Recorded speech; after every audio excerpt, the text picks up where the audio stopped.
So as a starting place, let me just suggest that you and I think a little bit about what has been said here about the traditional congregation.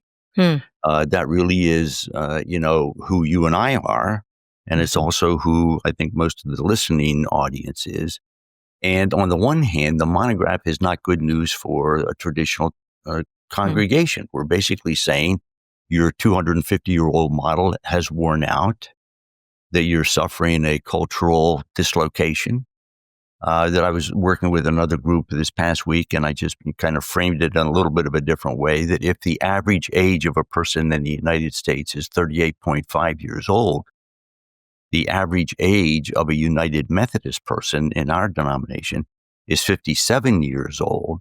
And so we're looking at almost a 20-year difference, which is a full social generational dislocation. Mm-hmm. So now we have an old model with, traditions and behaviors that come from, an older group of people. This is a tough place to work from. Mm-hmm. And so on the one hand, you're left kind of struggling to say, what is there?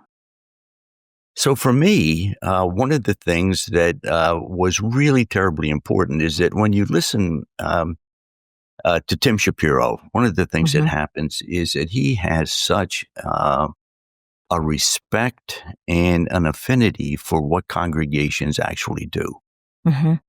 And so one of the things that I take away from this is that we have to be terribly careful not to rob a congregation of the sense of who they already are and what they already do, because it still is terribly important on the landscape.